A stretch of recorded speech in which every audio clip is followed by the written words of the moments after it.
Hi, good afternoon.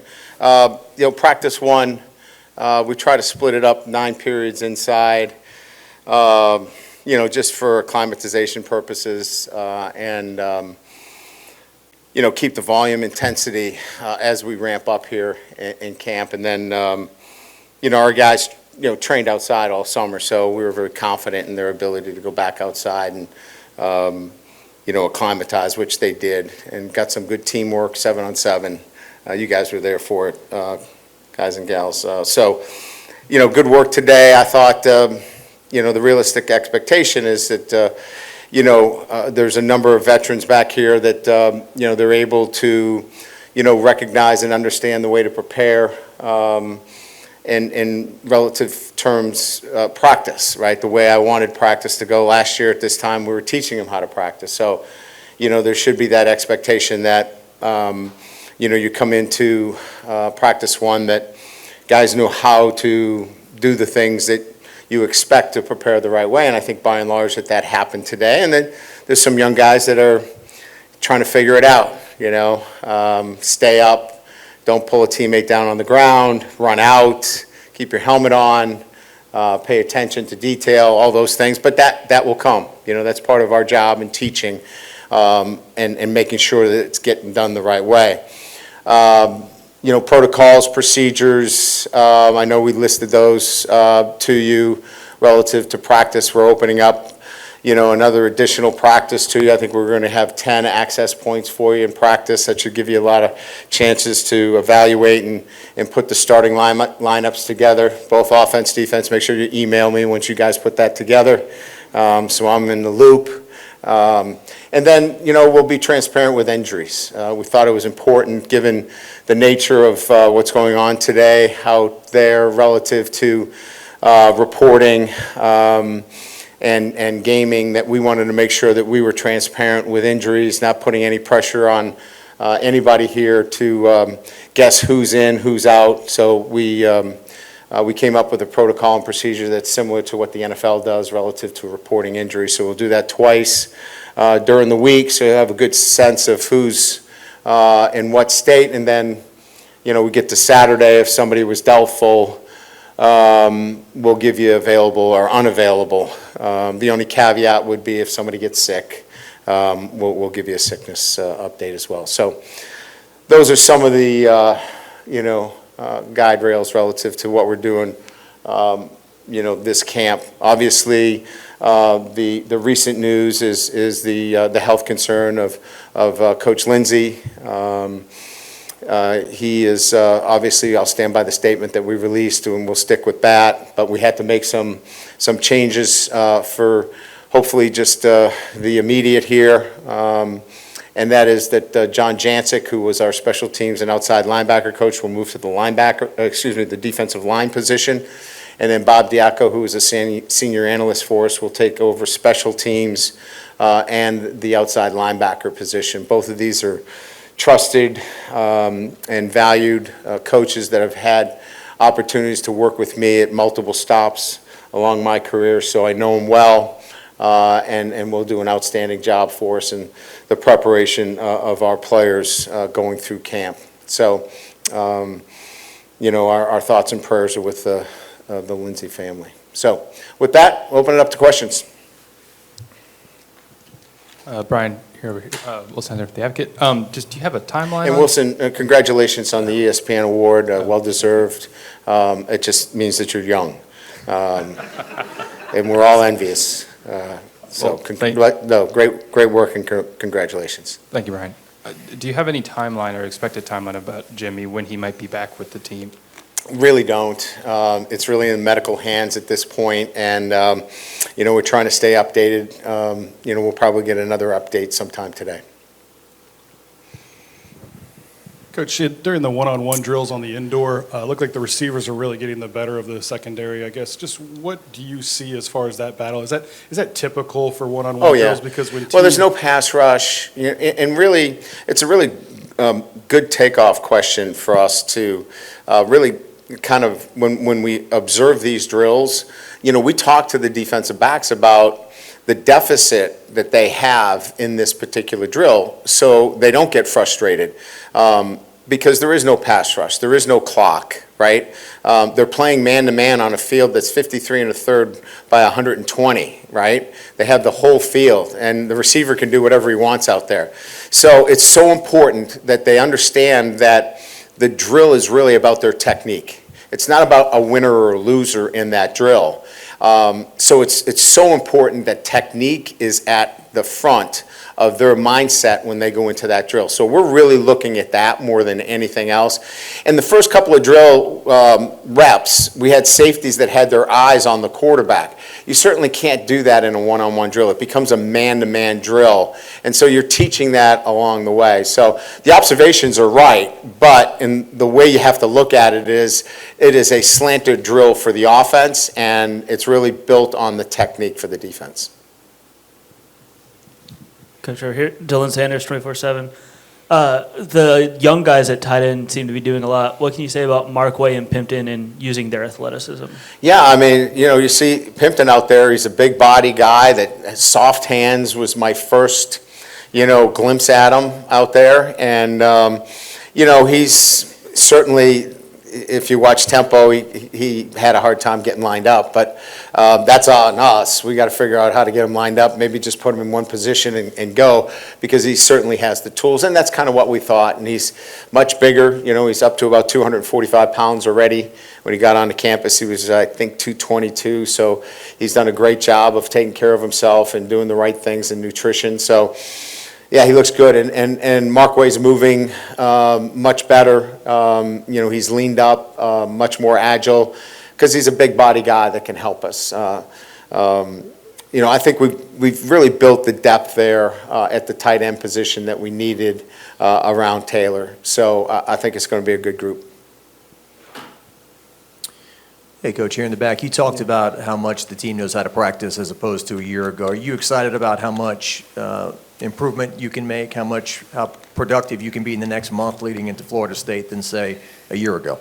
So I don't want to overuse this phrase, but I do want to say that there should be a realistic expectation that everything that we do a little bit better.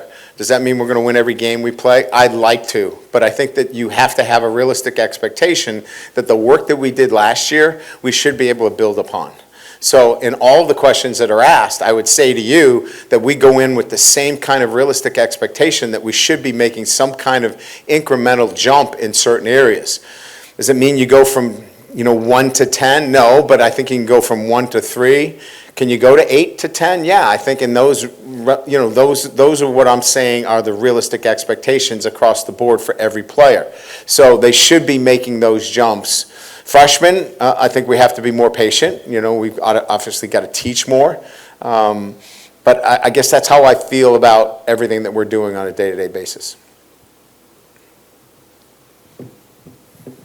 Hey, Coach, without the new injury protocol, if you kept it as the same, you were concerned that because of the gaming, your players, staff would just be hounded by, friends, family, whoever, for injury info? I wanted to be proactive and not reactive. I'm not saying that happened. I'm not saying that it would happen, but I think it's better to be proactive in those situations and take away even the temptation to even have that in this building and not be that next school that goes down that path, right? We talked about, clearly nobody should have a gaming app on their phone. There are geolocators on your phone for every one of those apps. And so getting those apps off your phone and making sure that there's no geolocators because they know where you are. And there should not be any of those on any of our players' phones or anybody that's in this building. So I think it's just much more about being proactive than reactive than anything else. How different is this than in the past, at other jobs you had? Because, you gave, a lot of coaches give doubtful, questionable a couple of times a week anyway. How different is this? I just think it's going to be consistent. I think there have been weeks where, I've tried to do that and then it got into, look, I've had a hard time figuring out the difference between a cruciate and, a posterior ligament. So, and half of the time I think I've been wrong. So it just makes it easier. I think it's cleaner. I think it becomes more consistent, and I think then you have the expectation of knowing what you've got in front of you each and every week as you look at what player could be, probable, questionable, doubtful, out, moving throughout the entire week. And then everybody else does too. Yeah. Coach Mike Scarborough, TigerBait.com. Yeah, Mike. Aaron Anderson, now that he's out here and healthy, what do you see in him, and did he flash it all today?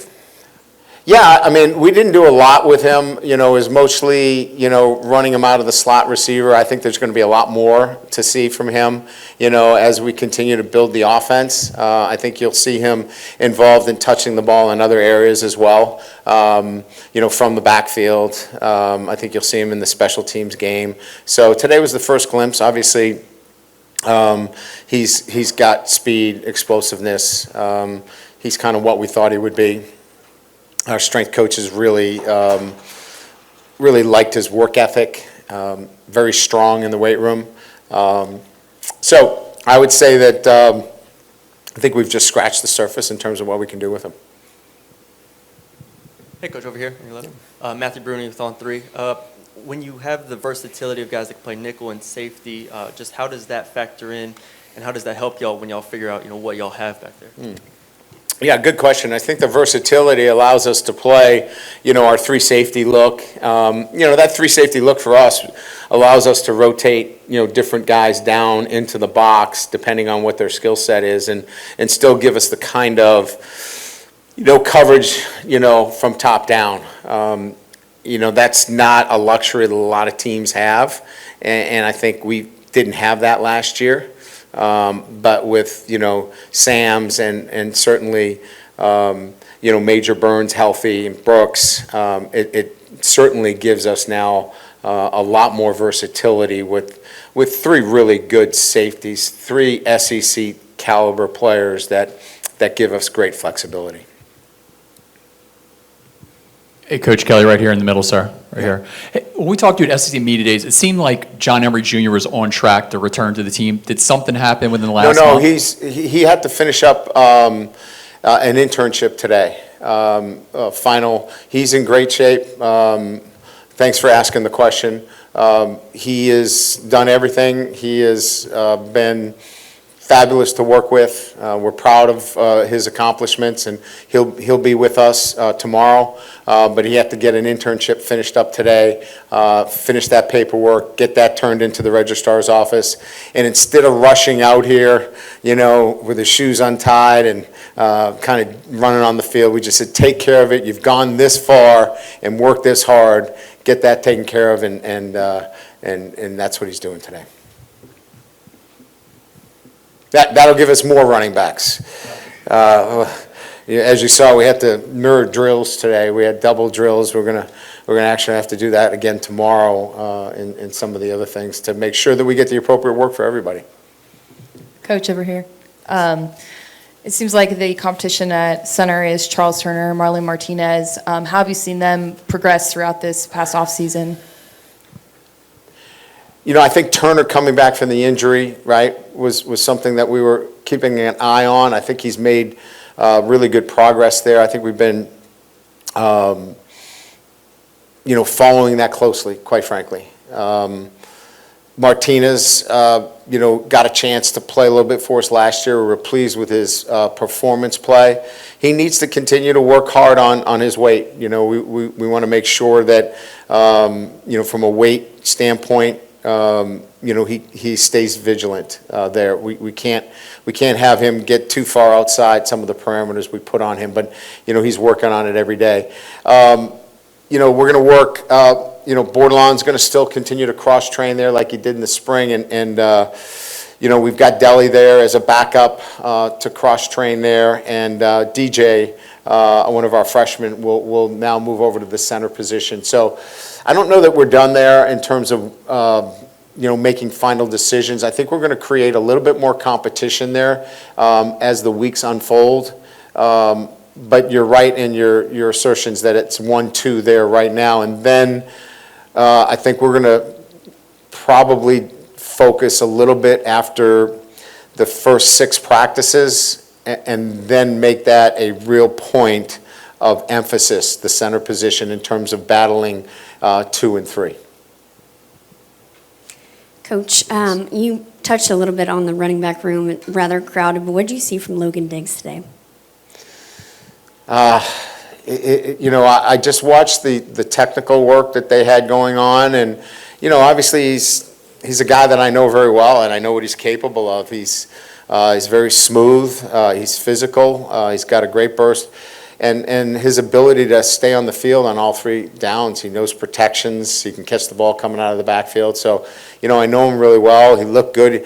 The question with him was his health. He had a hamstring that we had to work through most of the summer, which limited him, but he looked healthy, and that was really the biggest thing for me, to see that he was healthy today. And he looked good, he felt good, and he just adds to the depth of that room, which is going to be as complete and as deep as any running back room that I've ever coached.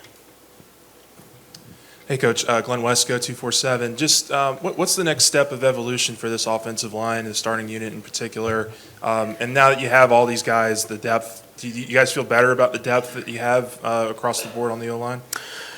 Well, certainly we do. I mean, anytime, you get a situation where you have 4 guys that have started SEC games compared to last year, where you were like, I have no idea. You come into it feeling a lot better. I think Brad's built a great relationship with the guys, that they understand what they're doing, how they're doing, and when they need to do it, which is really important. Offensive line is adjusting on the fly, and their ability to do that now is really the difference in being a successful offensive line. Everything happens after the snap, and these guys now have adjusted to the point where they can handle things on the fly. I think, it'll be an interesting deal, right? I mean, we're going to have to see some of these young guys. We're not going to throw them in there with the first group right away, but it'll be similar to, the evolution of our freshmen last year, where we gradually brought them along and then they took over some positions. You may see that happen again in camp. We're going to give them a little time. I don't really like to set a depth chart the first, 6 practices. I like to let the guys kind of go out there that we're starting, and then let's see how this competition takes care of itself. But I think there could be potential battles on that offensive line. Hey there, in the middle, Brett Martell with AP. See, when in the new injury report, you mentioned a similarity to the NFL. Of course, all those teams follow the same rules. So, 2 parts. One, would you like to see more uniform injury reporting rules across major college football? And second, when there isn't, and you're having to come up with your own, how do you weigh the benefits of being proactive versus, maybe some coaches, you keeping opposing teams in doubt or whatever about who's playing? Yeah, I've been doing it for so long, 33 years. I don't know that I've ever went into a game and go, whoa, we got an upper hand today. I didn't know he was playing, or I did know he was playing. I just think it's overrated. I think you're preparing during the week for what you expect. I mean, I can't tell you how many times that we didn't know a particular quarterback was playing and the other guy. You got to adjust on the fly. So I think it's much ado about nothing, and I think we angst over the littlest things that don't really affect the game, and we make too much of it. I don't want it to be a situation where it causes something to the point where somebody loses their job or somebody loses eligibility. To me, that's a bigger issue than, well, we got a tactical advantage today because we found out he was playing. I mean, I'm not going to say it's silly, but let's have a protocol. Here's the procedure. Here's what I'm going to follow. Here's what we're going to do. And it probably took me too long to come to this realization as well. Coach has time for 2 more. Hey, Coach, right here, Shea Dixon with On3. What is a position group that last year you probably started today as a worry and this year might be a strength?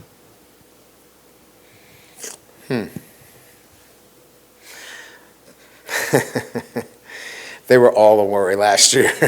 Honestly, I didn't know, where.